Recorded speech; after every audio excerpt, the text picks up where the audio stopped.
தேசிய மக்கள் சக்தி அரசு இதுவரை இனவாதம் பேசவில்லை, வரவேற்கின்றோம். தமிழர்கள் இந்த நாட்டில் ஒரு பலமான சக்தி, இதை அனைவரும் ஏற்றுக்கொள்ள வேண்டும் முழு மனதோடு. நீதி கேட்கின்றோம். பயங்கரவாத தடை சட்டம் நீக்கப்படுதல் வேண்டும். ஜனாதிபதியும் நேற்றைய உரையில் குறிப்பிட்டிருந்தார், நீதி அமைச்சர் அவர்களும் தெரிவித்திருந்தார். நடந்தால் வரவேற்கின்றோம். இரண்டாவது, காணாமல் ஆக்கப்பட்டோரின் உறவுகளுக்கு நீதி கிடைக்க வேண்டும்.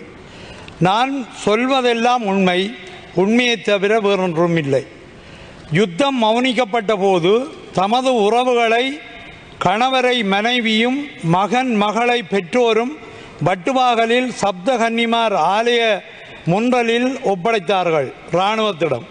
தடுப்பு முகாம்கள், கடல் என பல இடங்களிலும் சரணடைந்தார்கள். வட்டுவாகலில் ஒப்படைக்கப்பட்டவர்களை கொக்கு தொடுவாய் நோக்கியும் கேப்பாப்பிளவு நோக்கியும் வட்டுவாகல் கடற்கரை நோக்கிய பாதையிலும் பஸ்களில் கொண்டு செல்லப்பட்டார்கள். இலங்கை படையினரிடம்தான் ஒப்படைத்தோம், இன்னும் காணவில்லையே, அவர்கள் எங்கே என்று புலம்புகின்றார்கள், தேடுகின்றார்கள் காணாமலாக்கப்பட்டவரின் உறவுகள். கௌரவ நீதி அமைச்சர் அவர்களே, நியாயப்படி நடந்து கொள்ளுங்கள்.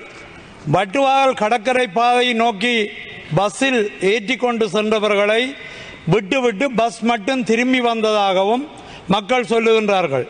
வட்டுவாகல் தனி தமிழ் சைவ கிராமம். இப்போது பௌத்தர்கள் இல்லாத இடத்தில் ஒரு பெரிய விகாரை. இப்பகுதியில் கொண்டு செல்லப்பட்ட சரணடைந்தவர்களை கொன்று புதைத்துவிட்டு பெரிய விகாரியை அதற்கு மேல் அமைத்து விட்டதாக மக்கள் சொல்லுகின்றார்கள். உங்களின் மடியில் கனமில்லை என்றால் இதனை நிரூபியுங்கள்.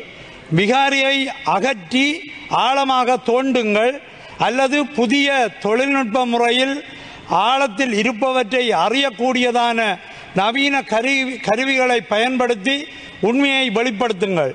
கொக்கு தொடுவாய் மனித புதைகுழிக்கும் நீதியை தாருங்கள்.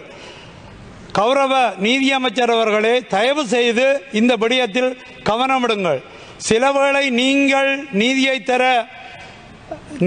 தர நீதிபதி சரவணராஜா போல் தான் உங்களுக்கும் நீதி கிடைக்குமோ தெரியாது. ஆனால் அரசை நம்புவோம். நீங்கள் இந்த விடயத்தில் நீதியை பெற்றுத்தர வேண்டும் என்று நாங்கள் எதிர்பார்க்கின்றோம். சிறையில் வாடும் கைதிகள். கடந்த 2008ஆம் ஆண்டு பயங்கரவாத தடை சட்டத்தின் கீழ் கைது செய்யப்பட்டு தடுத்து வைக்கப்பட்டுள்ளார் ஆனந்த சுதாகர்.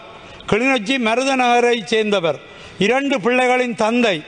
ஆயுள் தண்டனை கைதியாக கொழும்பு மகசீன் சிறைச்சாலையில் தடுத்து வைக்கப்பட்டுள்ளார். மனைவி 2018 உயிரிழந்தார். இறுதி கிரியைக்கு கடும் பாதுகாப்புக்கு மத்தியில் சிறைச்சாலை அதிகாரிகளால் அழைத்து வரப்பட்டார் இவர்.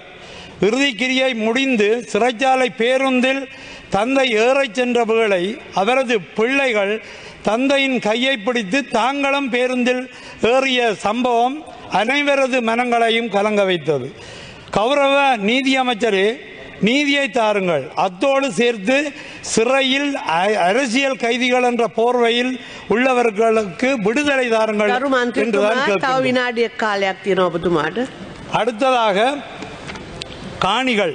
முல்லைத்தீவில் 2009ஆம் ஆண்டுக்கு முன்பு வன இலாகாவிடம் 2,22,600 ஏக்கர் தான் அடர்ந்த காடுகள் உட்பட இருந்தது. 2009ஆம் ஆண்டுக்கு பிறகு இப்போது 4,32,121 ஏக்கர் காணிகள் வன இலாகாவிடம் உள்ளது.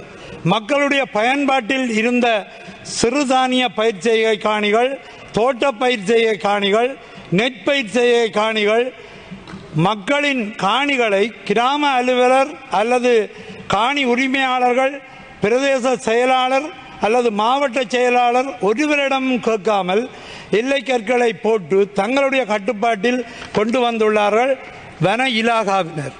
அப்ப இந்த விடயத்தில் நீங்கள் கவனம் செலுத்த வேண்டும் என்று கேட்டுக்கொள்ளுகின்றோம். நிச்சயமாக இந்த காணிகளை தங்களுடைய வாழ்வாதாரத்துக்கு பயன்பாட்டில் இருந்த இந்த காணிகள் இல்லாது மக்கள் படும் துன்பங்கள் ஏராளம். நான் குறிப்பிடும் விடயங்கள் முல்லைத்தீவில் மட்டுமல்ல, மன்னார் வவுனியாவிலும் உள்ளது. தயவு செய்து இந்த நீதியை பெற்று இந்த காணியை மக்களுக்கு வழங்கக்கூடிய வாய்ப்பை ஏற்படுத்துங்கள். இன்னும் ஒரு விடயம்தான், முல்லைத்தீவில் படையினர் 100க்கு மேற்பட்ட முகாம்களில் இருக்கின்றார்கள். அங்கிருக்கும் மக்கள் தொகையின் அரைவாசிக்கு படையினர், அதாவது 2 மக்களுக்கு ஒரு படையினர். கிட்டத்தட்ட 35,000 ஏக்கர் காணிகள் படையினரிடம் உள்ளன. இதில் பெரும்பகுதி காணிகள் மக்களுடைய வாழ்வாதாரத்துக்குரியதும் குடியிருப்பு காணிகளும் ஆகும். இப்படி இருக்க நாங்கள் எப்படி பாதுகாப்பு அமைச்சின் போது அவர்களுக்கு வாக்களிப்போம்? நீங்கள் உண்மையிலேயே எங்களுடைய மக்களின் காணிகளை விடுவியுங்கள், மக்கள் பயிர் செய்த காணிகளை விடுவியுங்கள். அதன் பின்பு நாங்கள் இணங்கி போகின்றோம். செய்திகளை உடனுக்குடன் தெரிந்து கொள்ள உடனே சப்ஸ்கிரைப் பண்ணுங்க.